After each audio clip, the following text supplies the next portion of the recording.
Namaste and welcome to Indian Diplomacy, a show about India's foreign policy, India's major partnerships with the important countries around the world, and also key themes in India's engagement with the world. We take up a variety of subjects in this show, but today, viewers, I have something very interesting, a very special topic which is less understood and lesser known. This is India's development partnerships. India has a whole range of foreign assistance programs to fellow developing countries since independence. This is in fact the 75th year of India's development partnerships worth over $107 billion cumulatively. They don't call it foreign aid, they call it development partnerships. And today, to discuss the history of India's development partnerships as well as the emerging trends, I am very privileged to introduce you to none other than Dr. Sachin Chaturvedi. Dr. Sachin Chaturvedi is a leading economist in India, and he is the Director General of an important think tank, the Research and Information System for Developing Countries. He is also a member of the board of India's central bank, which is the Reserve Bank of India, and an expert on this whole topic of development partnerships and South-South cooperation. He is the author of this very important book called The Logic of Sharing. So, Professor Chaturvedi, thank you so much for joining us. It's a real privilege to have you. Thank you. Thanks, Sreeram. I think I must congratulate you at the outset for this excellent series that is going on, and I understand today is the 13th episode, so it's going on very well.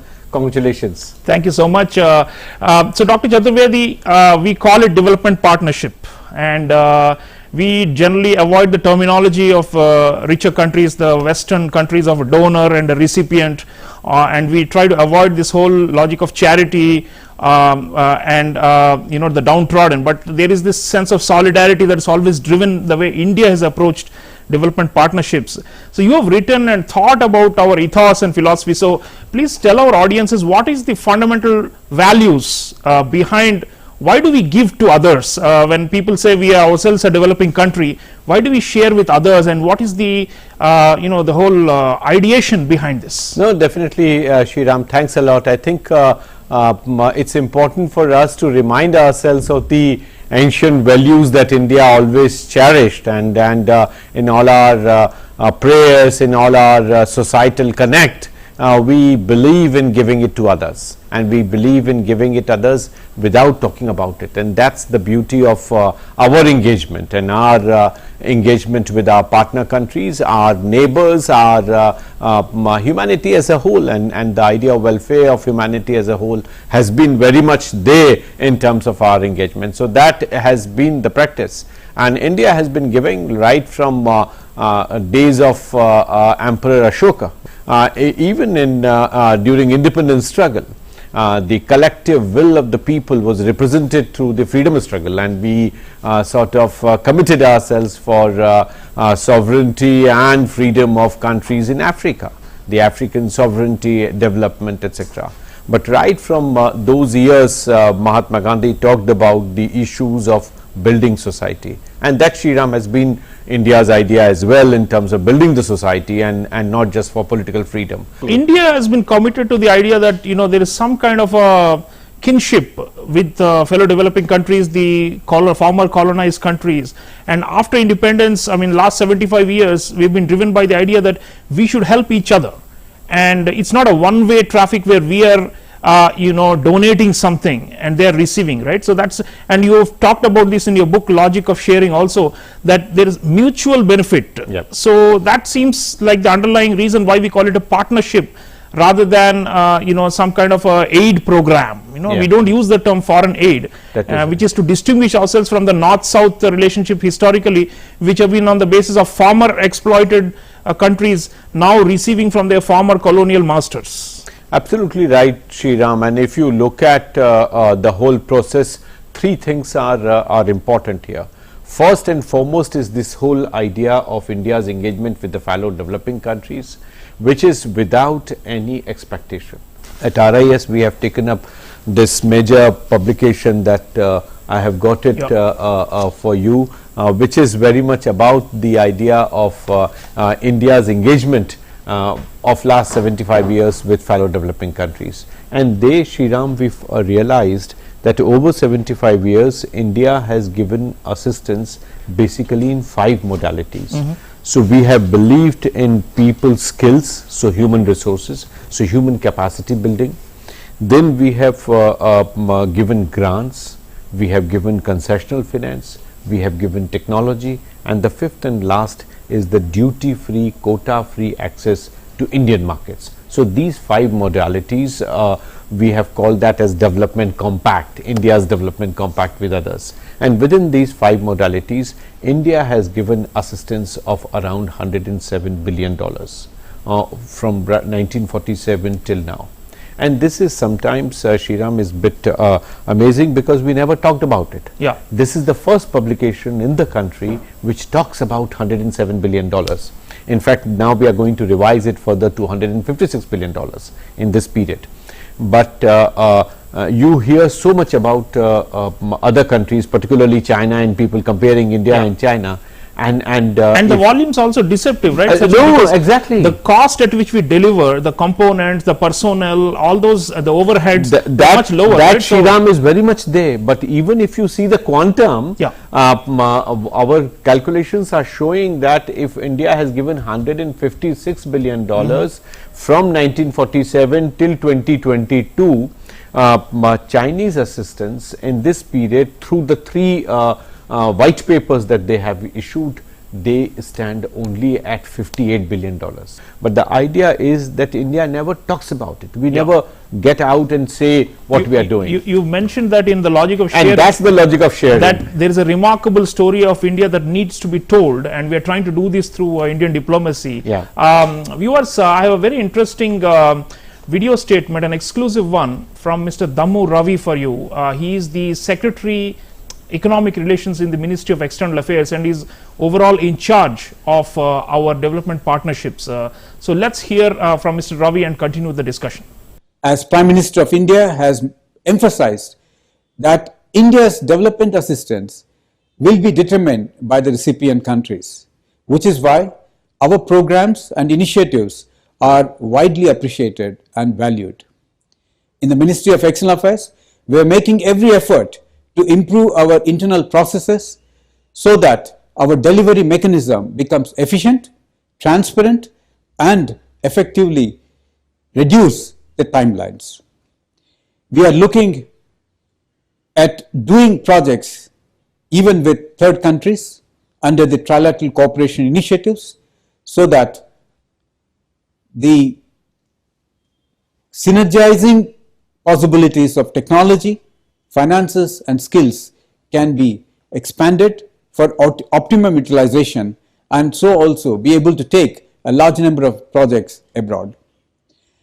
Further, we are looking at the possibility of supporting our entrepreneurs with concessional financing arrangements to help them to manufacture abroad in a wide variety of areas, especially in the healthcare, such as vaccines, pharmaceuticals, automobiles, electrical equipment, etc. These platforms, we believe, will be mutually beneficial since we will be creating locally jobs and value addition, and the components and technology and skills will be fed from India so that in the value chain they are able to create greater number of efficiencies and boost our exports. Our institution building will have to reach out locally so that we are able to create capacities locally in a diverse areas, particularly in the healthcare, agriculture, etc., so that people in those countries are able to benefit from them. In a significant development, we are looking very keenly at taking our India's flagship programs such as Ayushman Bharat, Har Ghar Jal and Digital India technologies to countries that are able to absorb them. We believe that these are low-cost solutions and the developing countries would be immensely benefited and create win-win situations. So viewers, Mr. Dammu Ravi from the Ministry of External Affairs talking about low-cost solutions. India is a provider of low-cost solutions that are reliable and trusted in the developing world. Sachinji, the thing is, he also spoke about local impact, and this you have studied, you have gone to a number of countries and actually looked at our development projects on the ground, and you've noted that there is a shift towards these small development projects, quick impact projects, which can actually touch the local communities at the grassroots. Yeah. And you've mentioned that India is there where no other country is there, in the remotest parts of Africa, in South Asia, in Central Asia, in Southeast Asia, countries which are struggling to rise up to the higher living standards, but where they are, lacking in infrastructure, lacking in healthcare, lacking in education or in irrigation for agriculture, for fisheries, these kind of things which actually lift people's lives and livelihoods. India seems to be there, and Mr. Ravi was talking about that thrust, that India should reach out to local communities. So your thought as a development economist, the Indian model of development assistance, it has really touched the lives of ordinary people. I dare say millions of people, over the last 75 years. And how is that playing out, and how do we strategize to reach out to such people? Absolutely right, Sreeram, because if you look at the development model that we are ourselves committed at home, we are also trying to export that with our development assistance. So Prime Minister's idea of Atmanirbhar Bharat is something which we are exporting through the skills upgradation at that point in those countries, so that they also acquire a skill and they also move in the direction of being Atmanirbhar, self-reliant from that perspective. And that is part of our assistance mechanism all through. So we are providing assistance, we are becoming partners in development largely to end their dependence. And this is something that 2014 India has introduced in a major way, from entitlement based approach to entrepreneurship based approach. So how we encourage entrepreneurship, how we encourage the idea of stakes in the system. So Ayushman Bharat stands for government support for health system, but it is also about owning the system. So how you bring in ownership, when you spend you bring in ownership. So it is about mutual partnership, but it is about that development model where stakes are high, ownerships are high, and we share the ways of doing things rather than just doing things for them. And this is a marked departure from the way ODA has structured itself. And this is Prime Minister's idea, which UK has found extremely interesting, Germany has found interesting, and that's why during Prime Minister's recent visit for the G7 summit, one of the agreements that they revisited, which they had signed just a month ago, is the trilateral partnership. Yeah. India-Germany partnership in the third country, India-UK partnership in the third country. So the idea of Sabka Saath Sabka Vikas that we talk about at the domestic level is becoming something evident outside with our partnership, and there we are bringing in new development projects, models, and the ideas, the philosophy of development, which is actually bringing in prosperity at the local level. You are absolutely right that we are picking up projects where stakes are not that high, but benefits are for everyone, which are inclusive in nature.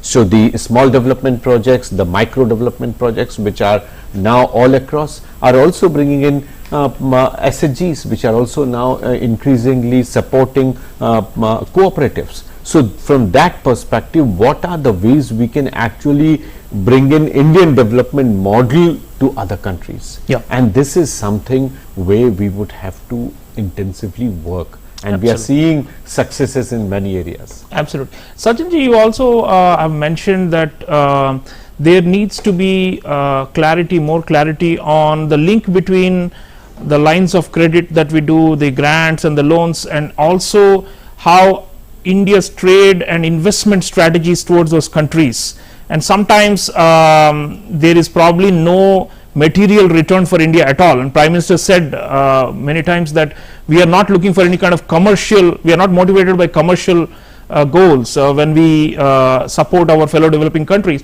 But sometimes you find as an economist that actually if it's backed up by involvement of our companies and our contractors, then it becomes a virtuous cycle which actually benefits all sides.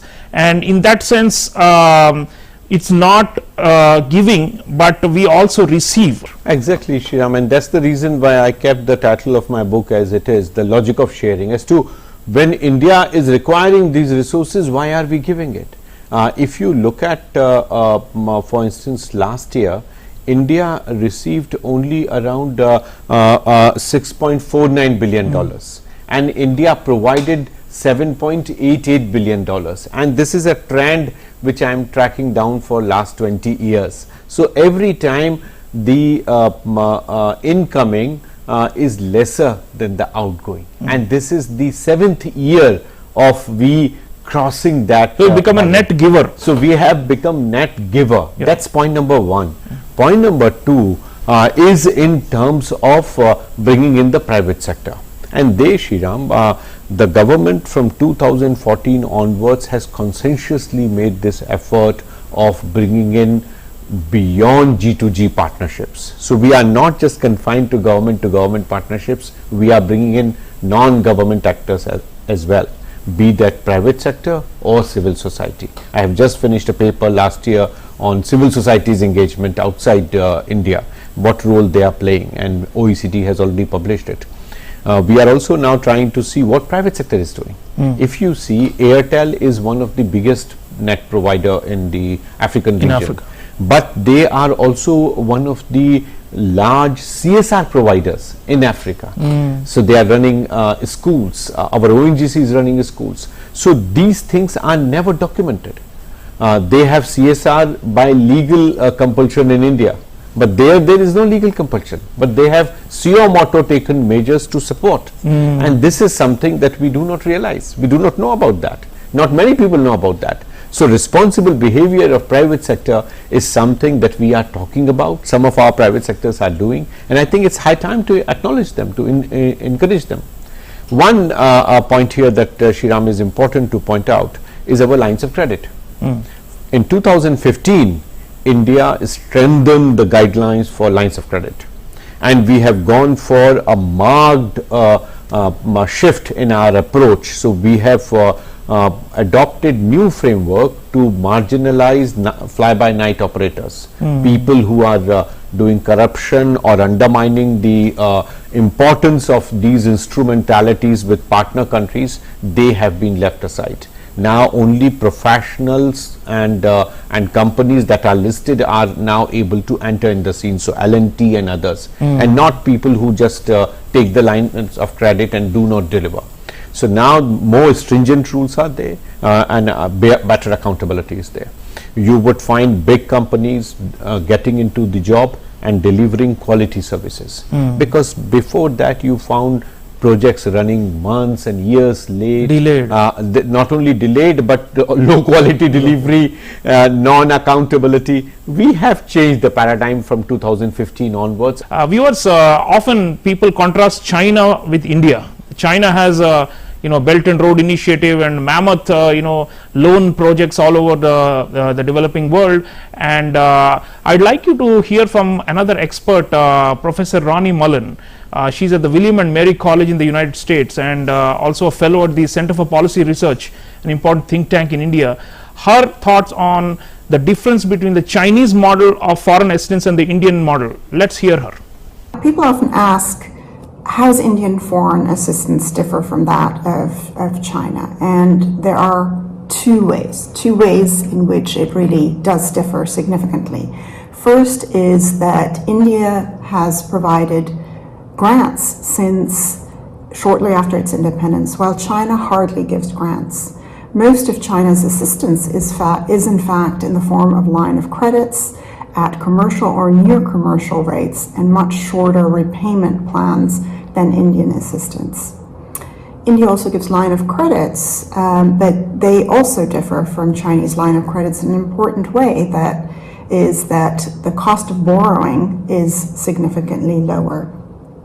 So if you look at the example of two countries in India's neighborhood, Afghanistan and Sri Lanka, which are both countries that are currently undergoing significant political and economic turmoil, this difference between Indian and Chinese foreign assistance becomes quite clear. In Afghanistan, India gave approximately $2 billion equivalent in assistance over the past 20 years, all of it in the form of grants, while China basically gave no grants.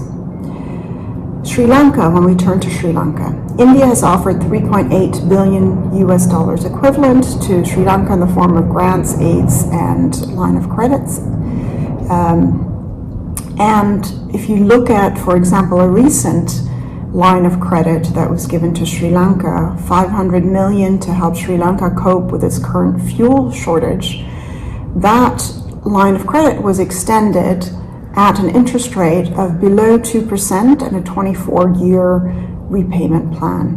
By contrast, when we look at Chinese line of credits to Sri Lanka, they have averaged an interest rate of 3.3% and an 18-year maturity.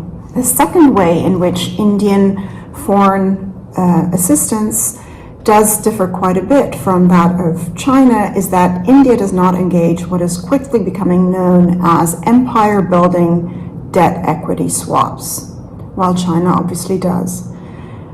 The most famous example, of course, is the Sri Lankan port of Hambantota, where China basically gave Sri Lanka a $1 billion line of credit to build the port, and then when Sri Lanka was unable to pay the money back, they swapped the debt for a 99-year lease on the port and on 15,000 adjacent acres.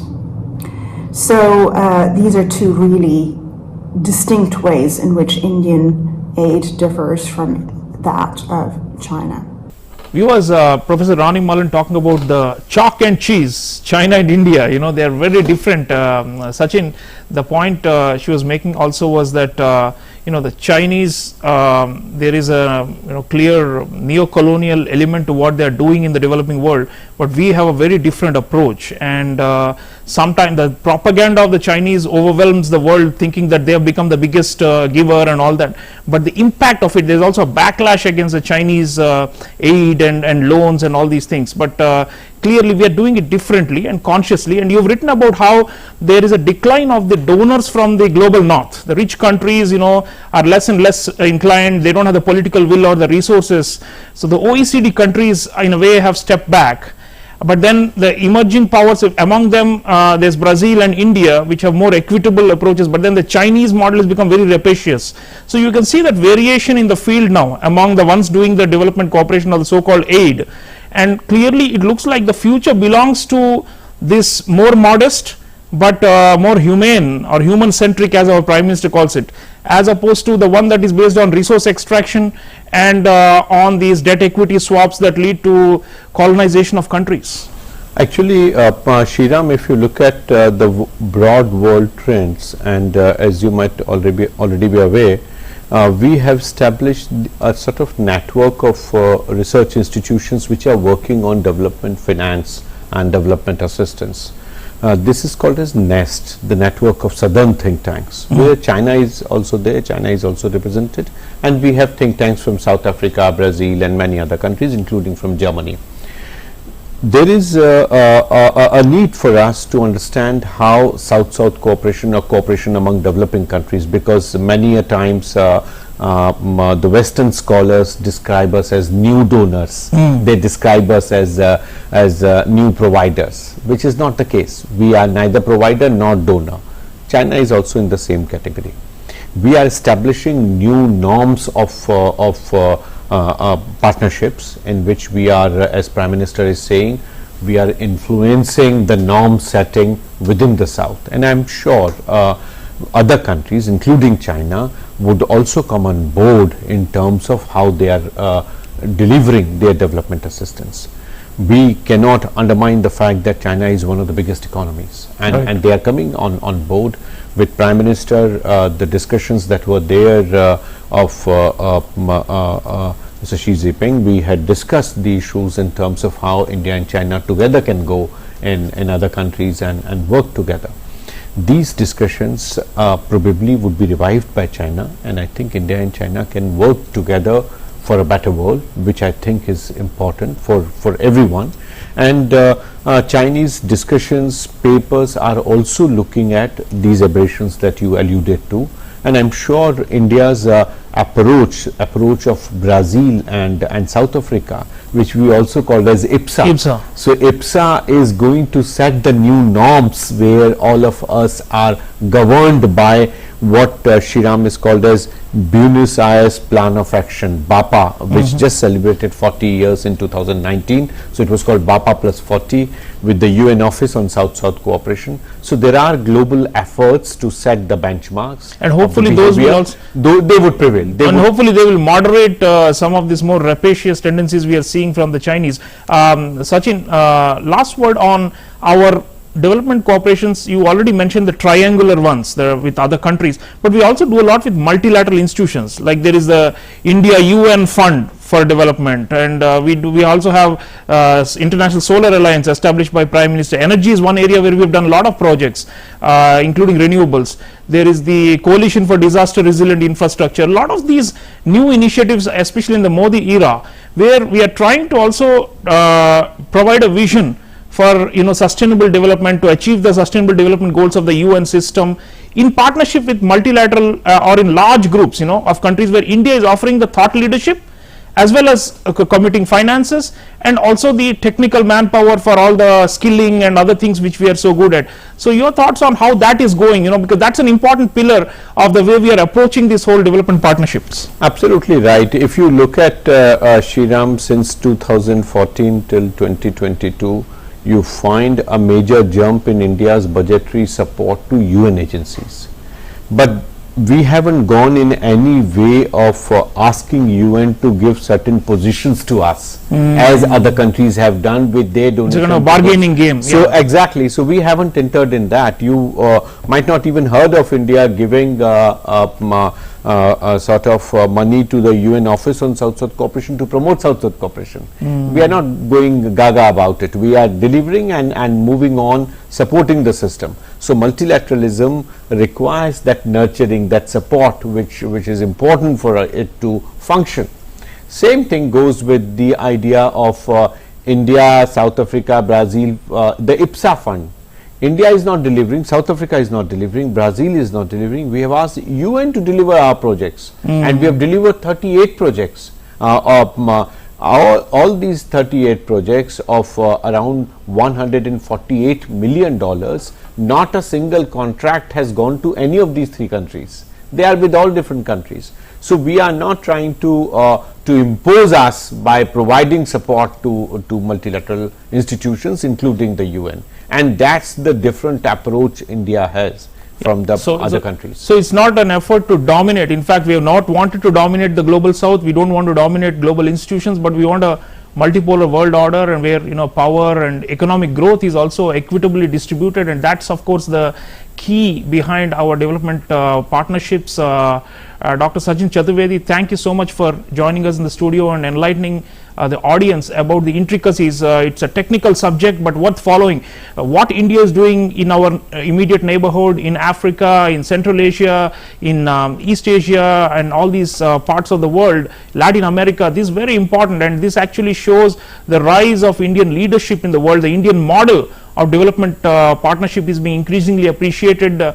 We will not brag about it, but the fact is that India is an impactful player in this field, and it is shaping the norms as well as the practices. So keep thinking about India's role as a leader in the changing the environment as far as equitable growth and sharing of resources. It's all about the logic of sharing, as Dr. Sachin Chaturvedi says. So thank you, viewers, for being with me this time. I'll be back again next time with another episode of Indian Diplomacy. Until then, keep watching DD India, India's national television channel.